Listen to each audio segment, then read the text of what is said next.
Assalamualaikum warahmatullahi wabarakatuh.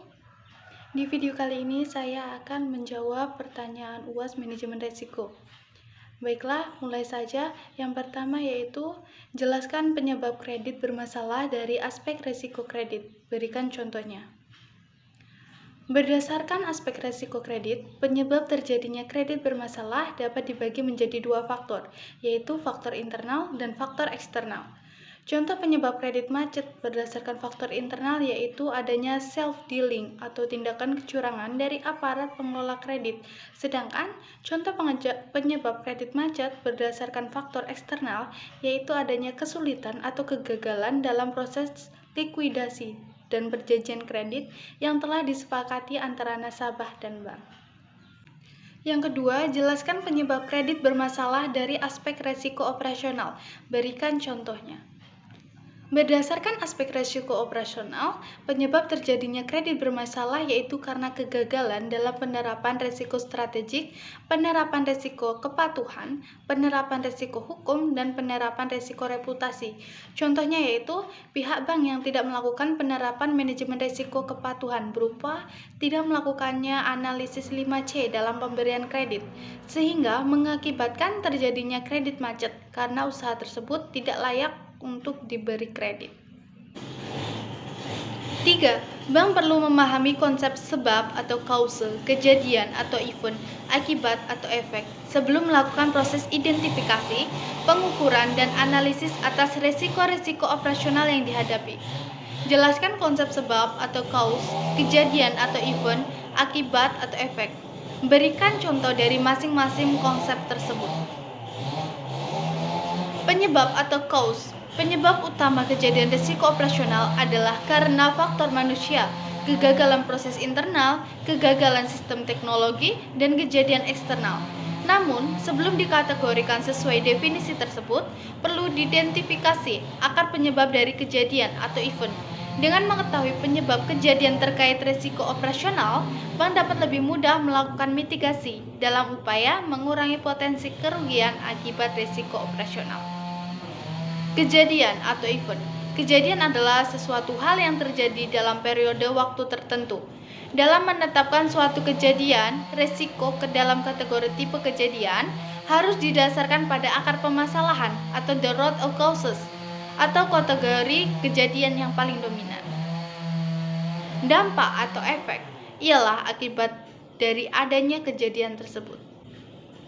Contoh dari sebab, kejadian, dan dampak ialah contohnya yaitu kejadian seringnya kartu ATM pada Bank BRI yang tertelan.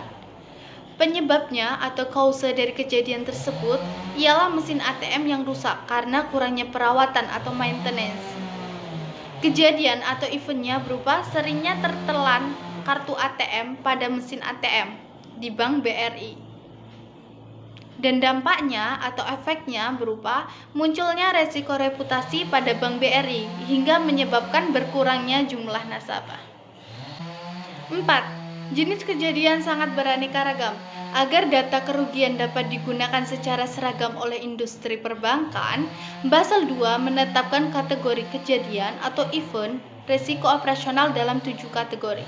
Sebutkan dan jelaskan ketujuh kategori tersebut dan berikan contoh masing-masing. 7 kategori tersebut terdiri dari yang pertama ada internal fraud, ialah kerugian akibat adanya kesengajaan melakukan penggelapan, penyalahgunaan properti, atau pelanggaran peraturan, hukum, atau kebijakan perusahaan. Tidak termasuk berbagai kejahatan yang melibatkan paling tidak satu pihak internal. Contoh, kerugian karena pemakaian komputer sistem oleh yang tidak berwenang atau unauthorized system access untuk penggelapan aset perusahaan atau nasabah. Yang kedua yaitu external fraud, ialah kerugian akibat adanya kesengajaan untuk melakukan penipuan, penyalahgunaan properti, atau pelanggaran hukum oleh pihak ketiga. Contoh yaitu kerugian karena perampokan kas dalam perjalanan. Yang ketiga yaitu praktek ketenagakerjaan dan keselamatan kerja. Kerugian yang timbul dari tindakan yang tidak konsisten dalam ketenagakerjaan, peraturan kesehatan dan keselamatan kerja, atau perjanjian kerja bersama dari pembayaran klaim kecelakaan kerja, atau dari kejadian perbedaan atau diskriminasi. Contohnya yaitu kerugian karena adanya pemogokan karyawan. Keempat yaitu pelanggan, produk, dan praktek bisnis. Kerugian timbul akibat kegagalan yang tidak disengaja atau lalai untuk memenuhi kewajiban profesional terhadap klien tertentu, termasuk penjaminan atau akibat rancangan suatu produk. Contoh, kerugian karena adanya komplain atau tuntutan nasabah akibat penyalahgunaan informasi rahasia milik nasabah. Yang kelima, kerugian atas aset fisik. Kerugian yang timbul dari kerugian atau kerusakan atas aset fisik akibat bencana alam atau kejadian lain. Contoh, kerugian karena kerusakan gedung akibat gempa bumi. Keenam, gangguan bisnis dan kegagalan sistem. Kerugian yang timbul akibat gangguan bisnis dan kegagalan sistem. Contohnya yaitu kerugian karena kerusakan hardware. Ketujuh, atau yang terakhir, eksekusi, pengiriman, dan manajemen proses. Ialah kerugian akibat kegagalan proses transaksi atau manajemen proses yang berhubungan dengan pihak lawan atau vendor. Contoh, kerugian karena adanya kesalahan pembukuan atau accounting, termasuk budgeting dan koreksi atau penyesuaian. 5. Good corporate governance adalah cara yang dianggap paling ampuh untuk menjaga kestabilan pertumbuhan perusahaan. Dalam prosesnya, setidaknya ada 5 prinsip utama yang harus dipegang. Jelaskan kelima prinsip tersebut dan berikan contoh penerapan prinsip GCG pada perusahaan. 5 prinsip dalam Good Corporate Governance yaitu: yang pertama ada transparansi. Ialah keterbukaan dalam melaksanakan proses pengambilan keputusan dan mengungkapkan informasi material dan relevan mengenai perusahaan. Yang kedua ada accountability. Ialah kejelasan fungsi, pelaksanaan, dan pertanggungjawaban organ sehingga pengelola perusahaan terlaksana secara efektif. Yang ketiga ada responsibility. Ialah kesesuaian di dalam pengelolaan perusahaan terhadap peraturan perundang-undangan dan prinsip-prinsip korporasi yang sehat. Yang keempat ada independensi. Ialah perusahaan dikelola secara profesional tanpa benturan kepentingan dan pengaruh dari pihak manapun yang tidak sesuai dengan peraturan perundang-undangan dan prinsip-prinsip korporasi yang sehat. Dan yang kelima atau yang terakhir yaitu fairness. Fairness ialah keadilan atau kesetaraan di dalam memenuhi hak-hak pemangku kepentingan atau stakeholder yang timbul berdasarkan perjanjian dan peraturan perundang-undangan. Contoh penerapan GCG pada perusahaan, saya mengambil penerapan GCG pada perusahaan PT Pertamina.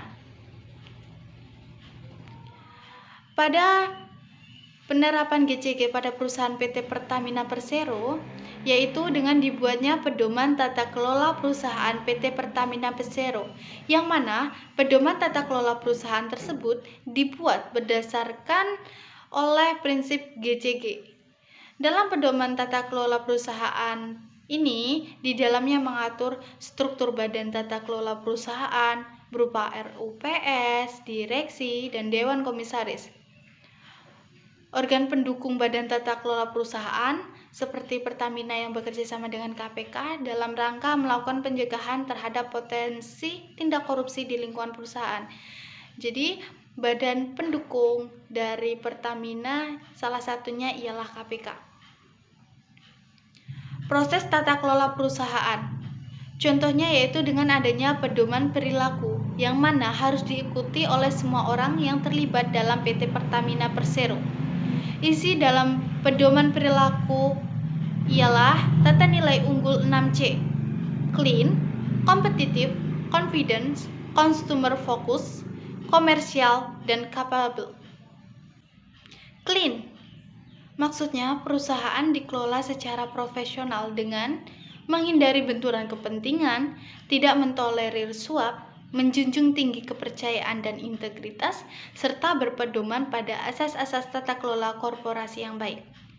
Kompetitif mampu berkompetisi dalam skala regional maupun internasional, mendorong pertumbuhan melalui investasi, membangun budaya sadar biaya, dan menghargai kinerja.